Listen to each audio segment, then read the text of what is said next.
ఏదైనా క్యాన్సర్ గురించి మాట్లాడినప్పుడు అందరూ అడుగుతారంటే దీని సిమ్టమ్స్ ఏముంటాయి?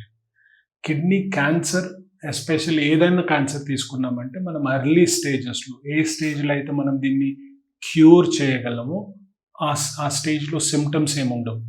సో ఇప్పుడు నేను లాస్ట్ 6 నెలలు తీసుకున్నాను అనుకోండి, నేను చేసిన ఆపరేషన్లు చేసిన కిడ్నీ క్యాన్సర్ అన్నీ వాళ్ళు పేషెంట్స్ హెల్త్ స్క్రీనింగ్ కొరకు అంటే మాస్టర్ హెల్త్ చెకప్ అని అంటారు, లేకపోతే అల్ట్రాసౌండ్ స్కాన్ దేని వల్ల చేయించుకుంటే దాంట్లో కిడ్నీ ట్యూమర్ బయటపడితే నా దగ్గరికి ట్రీట్మెంట్ కొరకు వచ్చారు, ఆపరేషన్ చేస్తే క్యూర్ అయిపోయింది. సో ఫస్ట్ థింగ్ ఏమంటే కిడ్నీ క్యాన్సర్ ఎర్లీ స్టేజెస్లో సిమ్టమ్స్ ఏమి ఉండవు. ఓకే, సో దీన్ని మనం పసిగట్టాలంటే రెగ్యులర్గా అని చెప్పలేను, కానీ వీలున్నప్పుడు మీరు హెల్త్ స్క్రీనింగ్ చేయించుకుంటే వన్స్ ఎ ఇయర్ చేయించుకున్నారు అంటే మీ ఏజ్కి రిలేటెడ్ ఏ ఇన్వెస్టిగేషన్స్ కావాలనో అవి చేస్తారు. ఒకవేళ మీకు కిడ్నీ ట్యూమర్ ఉన్నది అంటే ఆ స్టేజ్లో మనం దాన్ని క్యూర్ చేయొచ్చు.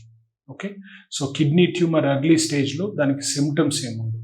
ఒకవేళ మీకు సిమ్టమ్స్ వచ్చినాయి అంటే ఆ సిమ్టమ్స్ ఏమి? సిమ్టమ్స్ అలా వచ్చేసి కడుపులో గడ్డ అన్నట్టు మీకే ఫీల్ అవుతుంది, అంటే కడుపులో హెవీగా ఉంటుంది. మీరు చేయబెట్టి చూసుకుంటే మీకు తెలిసే ఛాన్స్ కూడా ఉంటుంది. రెండోది ఏంటంటే కడుపులో నొప్పి అవ్వడం, ఎస్పెషల్లీ రైట్ సైడ్ అన్న లెఫ్ట్ సైడ్ అన్న లేకపోతే బ్యాక్ నడుము పక్కన నొప్పి అవుతుంది.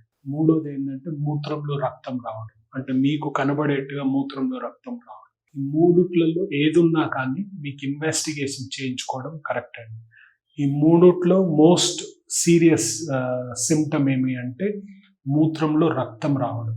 మూత్రంలో రక్తం ఎవరికన్నా వచ్చింది అనుకో, దేని గురించి అన్న మూత్రంలో రక్తం వచ్చింది అంటే ముగ్గురికి అటువంటి సిమ్టమ్ ఉందంటే అందులో ఒక్కొక్కకన్నా క్యాన్సర్ ఉంటుంది.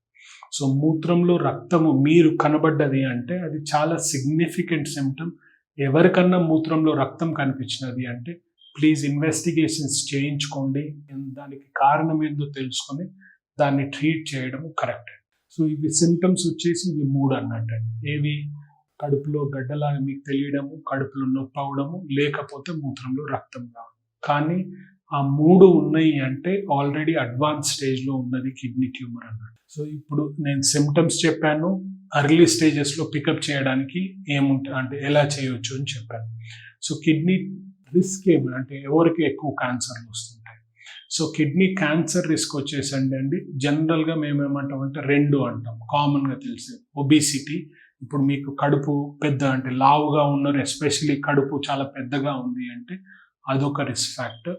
మళ్ళీ కామన్ రిస్క్ ఫ్యాక్టర్ వచ్చేసి స్మోకింగ్ చేసామంటే బాడీలో ఏ క్యాన్సర్ రావచ్చు, అవన్నీ క్యాన్సర్ రావచ్చు, కిడ్నీ క్యాన్సర్ కూడా రావచ్చు. మూడోది వచ్చేసి ఎవరైనా పేషెంట్స్ హైపర్ టెన్షన్ మెడికేషన్ మీద ఉన్నారు అంటే అదొక 3వ రిస్క్ ఫ్యాక్టర్ అండి. సో మీకు ఏ క్యాన్సర్ రాకుండా ఛాన్సెస్ తక్కువ చేయాలంటే ఫస్ట్ చేయాల్సిందల్లా స్మోకింగ్, ఒకవేళ మీరు స్మోకింగ్ చేస్తున్నారంటే ఆపేయడము. రెండోది ఒకవేళ మీరు లావుగా ఉన్నారు అంటే సన్నగా అవడం బెటర్ అండి. సో ఇవి రిస్క్ ఫ్యాక్టర్స్ అని అంటాం. ఒకవేళ మీకు సిమ్టమ్స్ ఉన్నాయి, లేదు మీరు ఇన్వెస్టిగేషన్ ఉత్తగా హెల్త్ స్క్రీనింగ్ చేయించుకుంటే కిడ్నీ ట్యూమర్ కనబడ్డది అంటే నెక్స్ట్ వచ్చేసి మీరు ఒక స్పెషలిస్ట్ని చూడడం. దీన్ని నార్మల్గా యూరాలజిస్టులు చూస్తారు, లేకపోతే యూరాలజీ క్యాన్సర్ సర్జన్స్ చూస్తారు. దీనికి ట్రీట్మెంట్ ఏముంటుంది అంటే ఏ స్టేజ్లో ఉందో దానికి ట్రీట్మెంట్ ఉంటుంది. ఇప్పుడు నార్మల్గా ఏమంటామంటే ఏదన్నా క్యాన్సర్ 3 స్టేజ్లో ఉంటుంది అన్నట్టు. ఏది? కిడ్నీలోనే ఉంది, కిడ్నీలోకి వెళ్ళి కొద్దిగా బయటకు వచ్చింది, లేకపోతే మిగతా అవయవాలకి వెళ్ళింది అన్నట్టు. సో ఎర్లీ స్టేజ్లో కిడ్నీలోనే ట్యూమర్ ఉంది, కిడ్నీలోంచి కొద్దిగా బయటకు వచ్చింది అంటే దీన్ని మనం పార్షియల్ నెఫ్రెక్టమీ చేసి ట్రీట్ చేయొచ్చు. పార్షియల్ నెఫ్రెక్టమీ అంటే కిడ్నీ ట్యూమర్నే తీయడము, కిడ్నీని అక్కడనే వదిలేయడం. దానివల్ల ఏమవుతుందంటే క్యాన్సర్ క్యూర్ అవుతుంది. రెండోది కిడ్నీ కూడా నార్మల్గా ఉంటుంది కాబట్టి కిడ్నీ ఫెయిల్యూర్ అయ్యే ఛాన్సెస్ తక్కువ అండి. సో దీన్ని మేము పార్షియల్ నెఫ్రెక్టమీ అంటాము, లేకపోతే నెఫ్రాన్ స్పేరింగ్ సర్జరీ అని అంటాం. ఇది best way to do it ఏమి అంటే రోబోటిక్ టెక్నాలజీతో చేయడం బెస్ట్. సెకండ్ బెస్ట్ వచ్చేసి ఓపెన్ టెక్నిక్, థర్డ్ బెస్ట్ వచ్చేసి laparoscopic technique. So partial nephrectomy, కిడ్నీలోనే ట్యూమర్ ఉంది అంటే ట్యూమర్ని తీసేసి క్యాన్సర్ని క్యూర్ చేసి మనము కిడ్నీని ప్రిజర్వ్ చేస్తాము. ఆ స్టేజ్లో లేదు కిడ్నీ మొత్తం ఇన్వాల్వ్ అయింది అంటే కిడ్నీని మొత్తం తీసేయాలన్నట్టు. దీన్ని ఏమంటాము అంటే రాడికల్ నెఫ్రెక్టమీ అంటాం. మొత్తం కిడ్నీని తీసేస్తాం కానీ కాబట్టి క్యూర్ అయ్యే ఛాన్సెస్ ఎక్కువగానే ఉంటాయి. దీన్ని చేయించుకోవడానికి the best way to do it key hole surgery అంటాం, అంటే లాప్రోస్కోపీ కన్నా రోబోటిక్ సర్జరీ అన్న.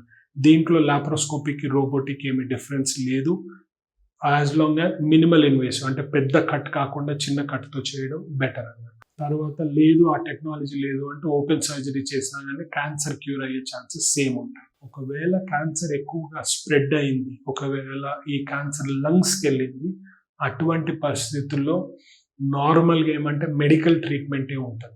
మెడికల్ ట్రీట్మెంట్ అంటే టాబ్లెట్స్ ఇవ్వడం అన్నా, కీమోథెరపీ ఇవ్వడం అన్నా, ఇమ్యునోథెరపీ ఇవ్వడం అన్నా, దీంతో మనం కంట్రోల్ చేయొచ్చు, క్యూర్ చేయరాదు. కొన్ని సిచ్యువేషన్లలో ఎలాంటి అంటే మూత్రంలో రక్తం వస్తున్నది, పేషెంట్కి కడుపులో చాలా నొప్పి వస్తున్నది అంటే అటువంటి స్టేజ్లో ఏం చేస్తాము అంటే ఉన్న కిడ్నీ ట్యూమర్ని తీసేసి మిగతా లంగ్స్లో ఉన్నది, మిగతా అవయవాల్లో ఉన్న క్యాన్సర్ కొరికి మెడికేషన్ ఇస్తామన్నమాట. సో దాన్ని ఏమంటాము అంటే డిబల్కింగ్ నెఫ్రెక్టమీ, ట్యూమర్ని తీసేసి మిగతా రిమైనింగ్ పార్ట్కి మెడికేషన్ ఇవ్వడం అన్నట్టు. ఇప్పుడు నేను ఇది ఆల్రెడీ చెప్పాను, ఇప్పుడు మనకు క్యాన్సర్ సిమ్టమ్స్ ఏంది అని చెప్పాను, రిస్క్ ఫ్యాక్టర్స్ ఏందని చెప్పాను. రాకుండా చూడడం ఎలా అంటే స్మోకింగ్ ఆపడము, ఒబిసిటీ తగ్గించడం.